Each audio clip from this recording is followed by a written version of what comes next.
in Billings, Montana. The sprinklers have kicked in at this hour. Not that that has any relevance or bearing on what we're doing. We're heading down to a little restaurant called the Fiddler's Green. I'll tell you all about it. We have arrived at Fiddler's Green Sports Bar and Grill, Casino, ATM, and Liquor Store. And Pepsi airport. Sponsored. Yeah, a municipal airport. Helicopters only. Yeah, here we are in Great Falls, stopping to tighten up the cab and to get a crescent wrench, making a whistling sound. Taking over driving. About 3 hours out.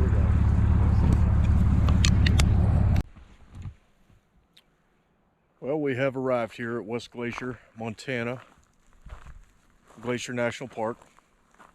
It is a lot more laid on than I thought it would be. I thought it was going to be like a more rustic atmosphere, but we're going to be smoothing it pretty good.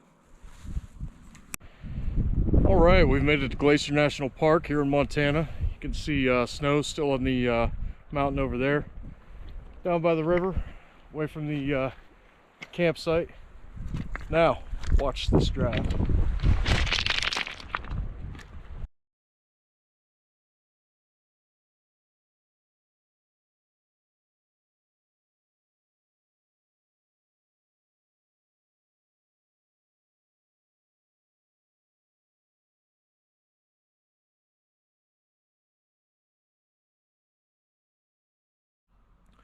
I don't know how these peaks in the background are going to come out.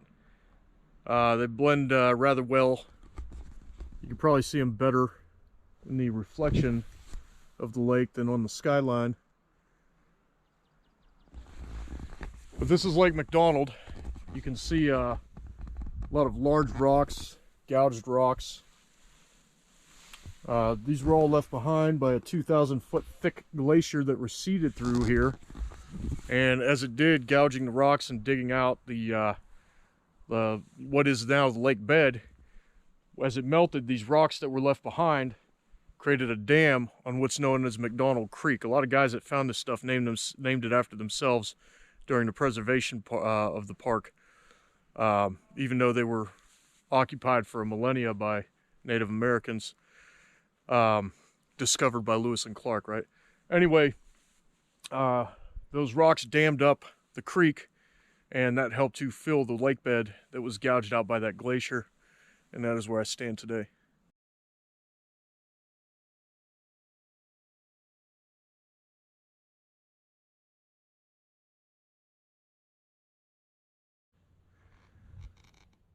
I hope you can make this out,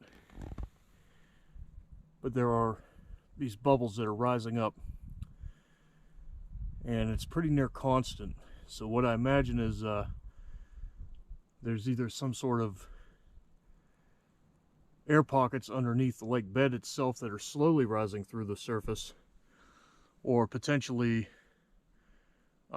ice that hadn't thawed yet that may have trapped air underneath the rocks, and now that it's at its thaw point, these bubbles are starting to rise. A little bit further down Lake McDonald, there's these walking trails you can go on. Anybody could recon this on a map. I don't really need this pole, but it damn sure looks good. Our walk along the river has become a little impeded by deadfall, but there's a reason we came down. I actually found some litter, but I wanted to document the amount of moss on this rock. And when one observes the strata of terra firma and notes a lack of angular momentum, they tend to see moss. Hence, a rolling stone gathers no moss. And at the midpoint on the trail of life, I reached a path where a point where the path divided, and I decided to take the path less traveled, and that has made all the difference, they say. Unfortunately, I think these are equally traveled. Well, it's definitely not as big as I thought it would be given the sound of it, but with the way the water's melting at this time of year, you're definitely getting a good flow. But this is Trail of the Cedars nature trail.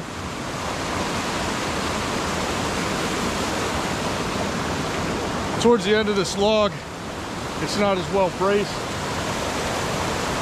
but I think it's sturdy enough that I can cross.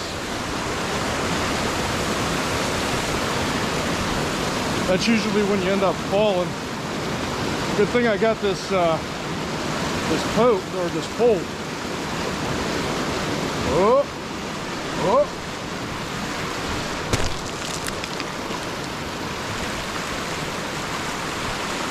Yeah, I've crossed to the other side for my compatriots, and I think I'll take the high road back.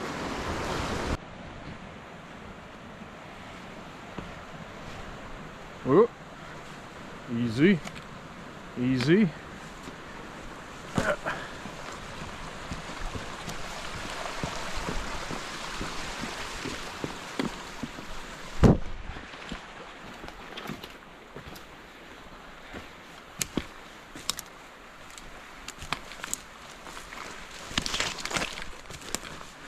This is where you end up like running into bear.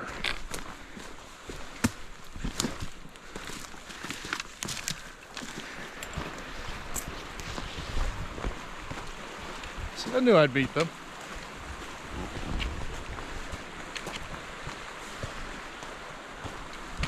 Yeah, even on this narrow finger, the water's moving swift from the snow melt. Especially where it narrows.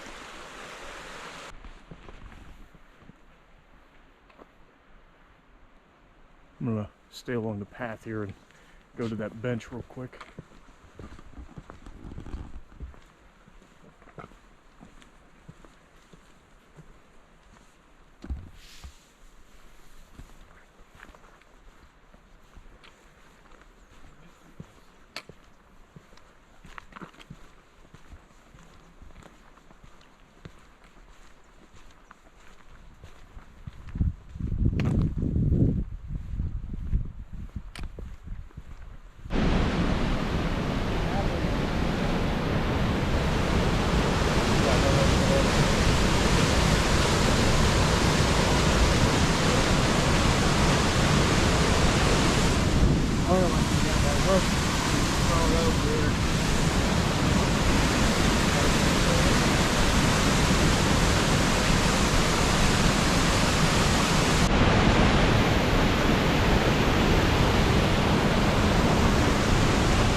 This is the Avalanche Lake Trail, part of the greater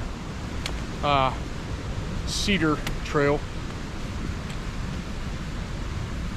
Quite the unique carve out in the rocks from the flow of water. Everything's nice and smooth, well weathered. Almost looks fresh, like it was exposed yesterday.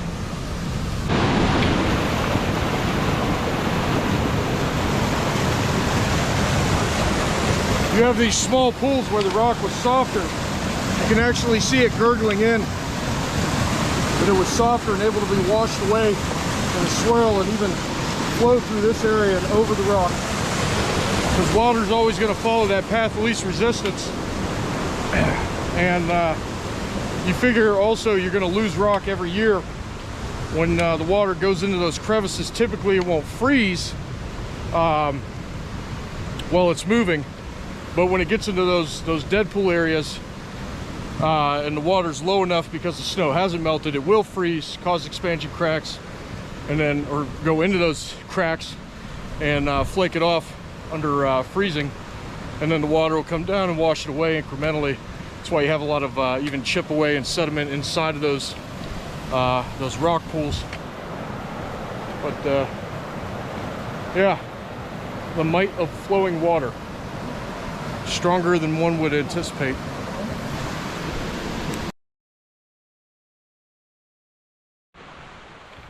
Years and years of deadfall have piled up on this hillside, and it's bound to happen because, as you can see, these trees growing very close together are always in competition to reach the sun. You can tell that they don't really start having foliage until further up. So even a tree this size with about a 6-inch diameter, that could be as old as 30-35 years. So you can only imagine how old that fella is. Typically, if you have an 80-foot coniferous tree, it's generally going to be closer to 100 years than it is to 20. So while they grow more narrow, they definitely grow up. Also, you figure the way the peaks are, they actually get a very limited amount of sunshine, and those roots have to go down through a significant amount of rock to get to any kind of water.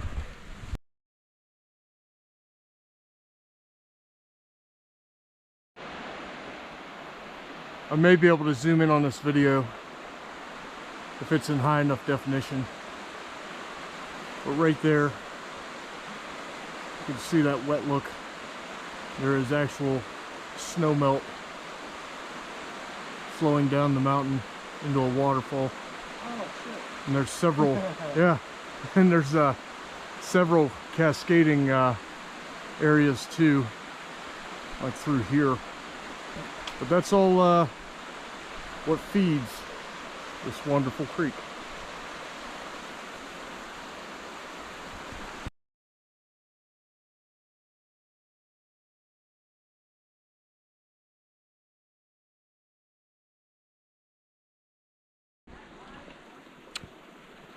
I'm tearing up, not from the majesty of this view, but got salty sweat in my eyes.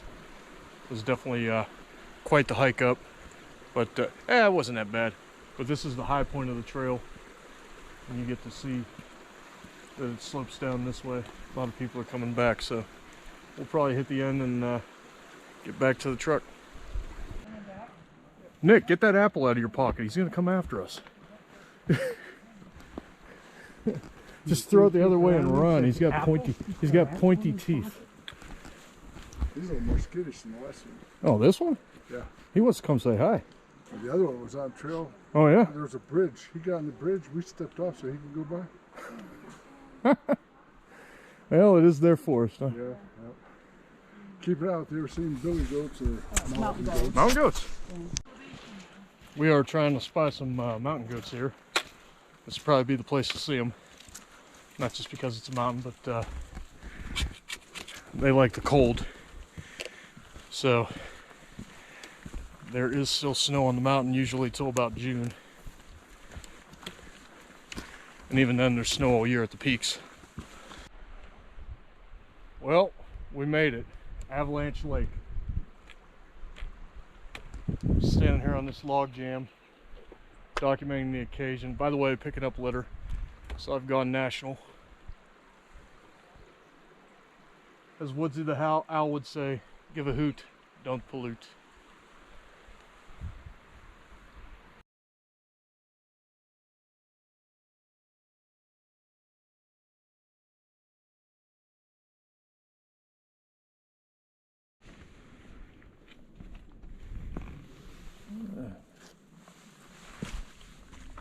Butterfly.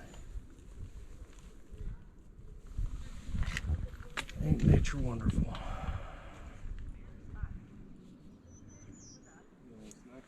It's coming down to snack on that, who knows what that is, mountain cabbage lettuce. He's eating the good stuff now, huh? Yeah, he found the batch. Is that a he?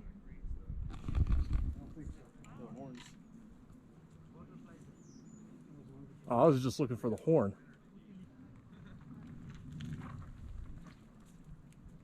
Big fat deer dick.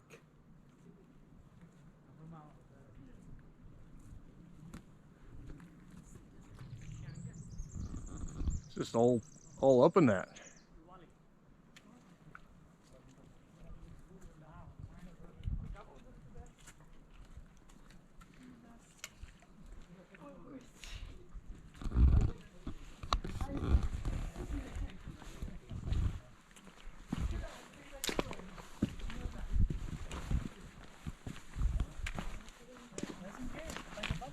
I don't believe this deer is too disturbed by us. That's female.